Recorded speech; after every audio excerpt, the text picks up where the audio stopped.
Hello and welcome to A Life More Boaty. We are here today to have a look at this rather beautiful and somewhat epic Azimut 68. Now if you like Italian boats, this is definitely for you. And obviously it carries a lot of volume because of its beam. So just start on the beam. So that's the side deck. I'll put all the measurements and features in below in the text at the bottom of the video if you want to know. Starting on the hydraulic aft bathing platform, so it's quite nice actually. These sections stay out, so you drop the bathing platform completely in the water, you can still get on and off the sides through this little fingerlets here. Big storage bin in there, which you want to have a quick look at, and obviously twin person crew cabin down there. So this is a great place to chuck your lines, canopies, fenders, anything you like in there. Just shut that back down for them. And obviously same sort of thing, that door swings out, but we'll have a quick look at the crew cabin while we are here, because at 70 or 68, nearly 70 feet, a lot of people are probably going to want crew for this size of boats. It is quite a climb down in here, but you then do get two decent berths, one either side. Obviously all the trips are in there, which is quite nice. There is then down here little wet heads, so loo down there, shower in there. There's pretty good standing headroom. Another berth over there, storage down the side there, and a little bit of ventilation in there. But if I'm 1.70 m, look at that for headroom, tons of headroom down here. And again, sort of head height is the bathing platform. There is also storage and access under the stairs as well. So we climb out of here, go back onto the pontoon for a sec. You'll notice also that you can access the boat from staircase either side. We're going to go up this side because I fancy it. So shore power down here, beautifully engineered and moulded into the railings there. Those fair leads and cleats there, tail locker for the rope, aft winch, which is always really good. And also you'll notice up here, or in fact on both sides, there are little sea gates on both sides. That brings us into this fantastic space here, this lovely entertaining space. Run a C-shaped seating, and also you'll notice there's a couple of very Italian but nevertheless folding director's chairs. Engine access down here, and if I take a step in here you can see how well this hardtop runs right the way back, so the flybridge really is pretty much 70% of the entire boat. Engine access down there, a little bit of storage in here, flybridge up here, so we'll actually go and look at the flybridge first for a change. Nice steps, moulded steps, take you right the way around up onto the flybridge. We look aft first. You've got this fantastic little lounging area at the back. Really nice storage under all of these seats. And as I say, this pretty much does run the whole way back. There's a shade extender on the back of the hardtop here as well. More seating if we head forward on the starboard side there. Storage underneath all of that. Massive, great big table on some beautifully sturdy legs. Then over on this side we have the ubiquitous Kenyan grill. There's a sink in there, and then in here we have a fridge and an ice maker. And over here making all this noise, which you can have a quick look, is the Virtue coming in. I think that's the V10. We'll have a look at that later perhaps. So we carry on moving forward, little step up here, takes us to this beautiful forward sun lounger here, so you can keep the crew company as they're going along. A couple of nice Ara seats there with bolsters, Azimut steering wheel. She's on IPS 1350s I think, so VOLVO Penta controllers, joystick, Garmin controller,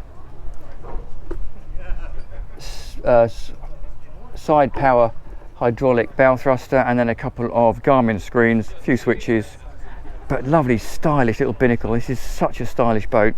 And then right the way forward, a little bit more cup holder storage there, and there's a big bin in here to put all your covers, so when you've covered these up in the seats you can drop them all in there.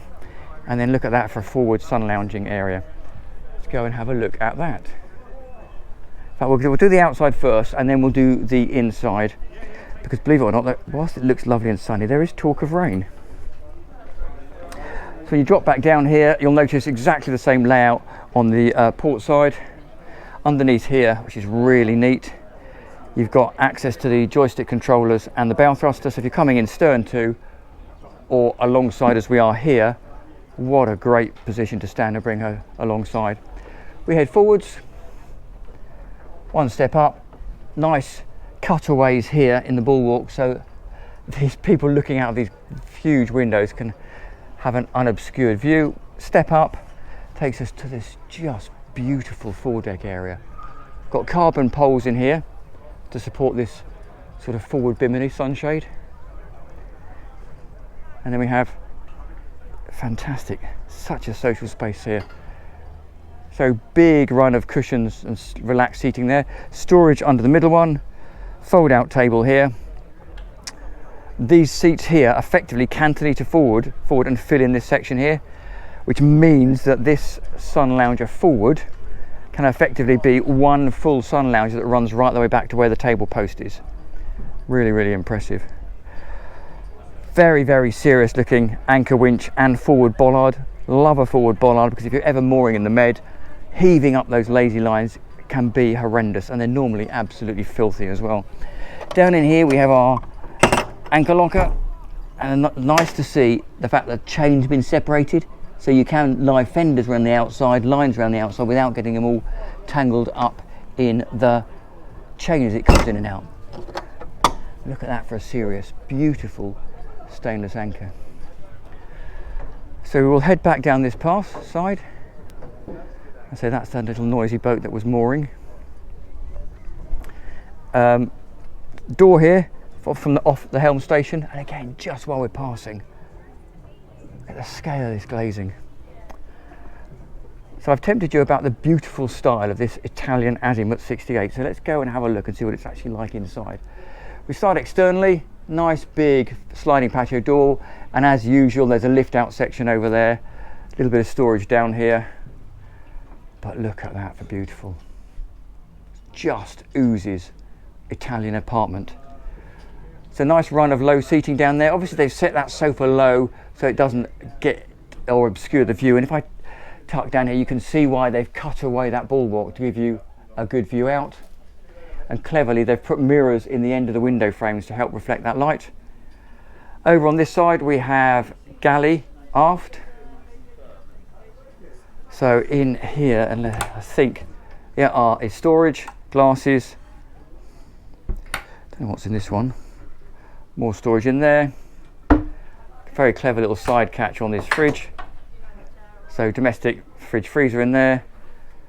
Little wines cooler in there, and then you've got Miele cooking and hob, and more storage up above. And lovely the way they've sort of hidden in the air conditioning vents. So nice in here. Oh, I'm sorry, I shouldn't get carried away. Obviously Corian top, lovely big stainless sink, smaller sink there, and a storage bin in there. And then two little steps up here. Oh, by the way, and also this table's really clever. It folds out across there and slides back. Again, look at the woodwork in there. It's lovely, absolutely lovely. So this 2 steps up takes us to the main saloon area. You've got sofas on both sides, so this side is very much for watching the TV really. Obviously you can see those big hull windows, and over on the other side here we then have slightly smaller sofa, again all cut down so that it's not obscuring the view out the windows, with the exception of this very large pop-up TV we see here. And just talking about the detailing, look under here, look, that lifts up, and again storage, but it's all fabric lined. Very, very nice. So lovely the way they've then separated the helm station with this wood slatting, just to keep it slightly separate. That takes us forward to this helm station. Again, matching set of Arras chairs. These, or this one, not this one, but the captain's chair is then electric, so you can move it up and down and in and out as you like. Bolster and a footrest. There's that door we looked at from outside, and then big Azimut steering wheel, VOLVO controllers, joystick, VHF down there, a couple of Garmin screens, matching hydraulic bow thruster there, really, really stylish. And this is also nice, hidden under here, look, quite close to the helm station, which is always good, are all your trips, things for obviously generator controller, AC, all of those trips, DC and 12 volt in there. Windscreens forward, as you would expect, but again, the way they've styled all the light and dark colours, the painted materials, and you'll notice that down there is a stairwell to the aft cabin, but we will head forwards first.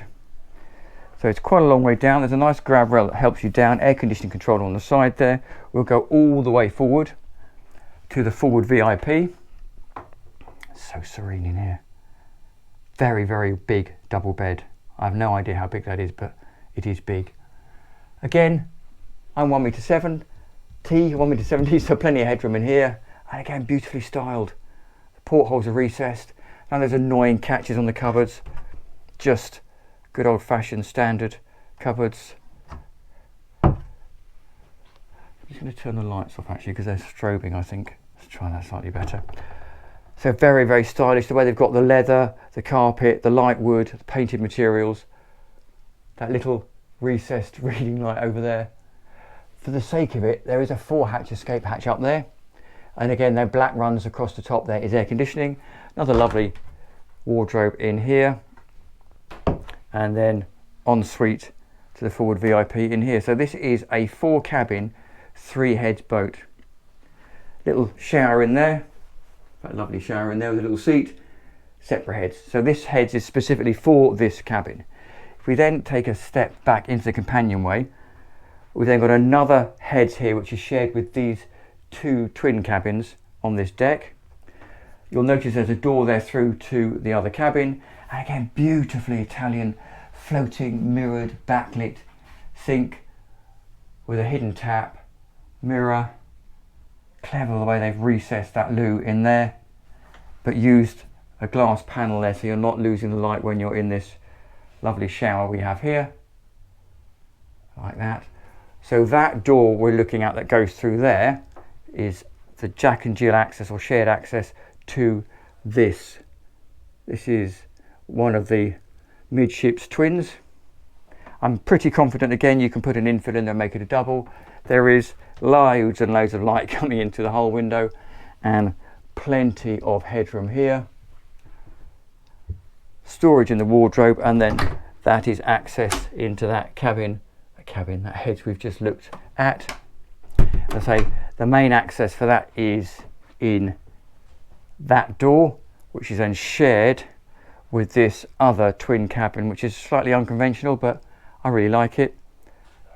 Gives you 2 berths and you're not over above each other, so the person at the bottom bunk effectively is still getting loads of light. Nice hull window there as well. Storage underneath the bed, that side. And again, the typically Italian styling in there. Nothing behind the door, just checking. That takes us back to this stairwell. So that is where we came down. Little turn around here, drops us down into the master cabin.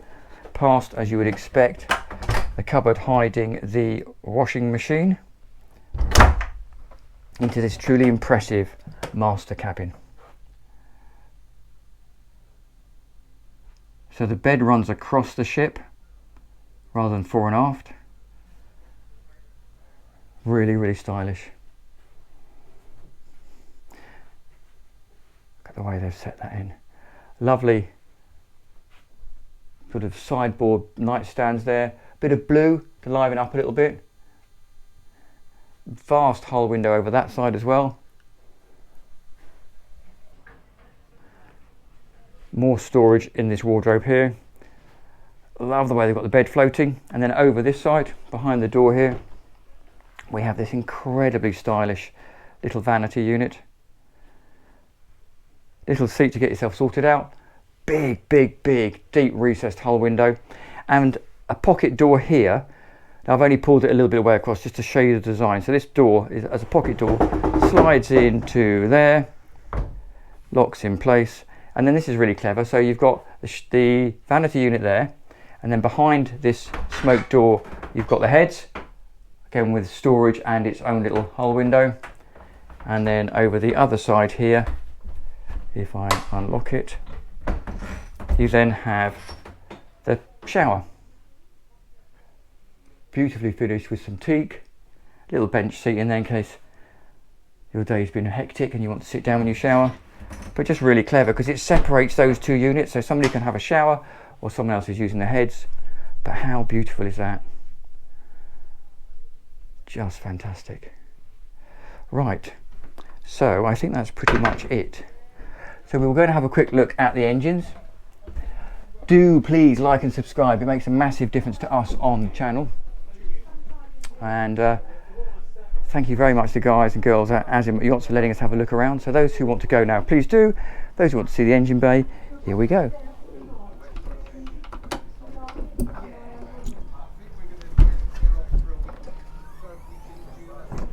So for starters, that's a pretty decent engine hatch. Just going to climb down here. Now we are at a boat show, so there is a little bit of clobber down here as you would expect, but what a decent sized engine bay. We'll start with this one over here. So VOLVO IPS 1350s. I will drop the performance figures in the text down below. Pretty big Seakeeper in there. I think that's a Seakeeper 18 if I remember rightly. Engine number 2 over this side, and plenty of room forwards. There's the raw water intakes down there, Kohler generator over there, fuel tanks right the way across that back wall, and you can see the fuel water separators over there. Don't know what that is over there, probably air conditioning units I guess. Wow, pretty impressive. Let me just see what we've got over forward. Yeah, there you go. Just massive, decent sized engine bay. And then little jack shaft. So behind this stainless plate here is a jack shaft that runs back to the IPS unit right at the back, just down there. And then exactly the same over this side. It's a bit dark down there, I don't know how well you can see that. So there you go, that is the engine bay of the Azimut 68. What a truly Italian piece of craftsmanship. I do like these. So we will finish by dropping the engine hatch down. Say again, thank you very much to the guys and girls at Azimut Yachts for letting us have a look around. And I will leave you with a view of this rather beautiful interior and say thank you very much for watching. Do hope you've liked it. Please like and subscribe, and I will see you next time round.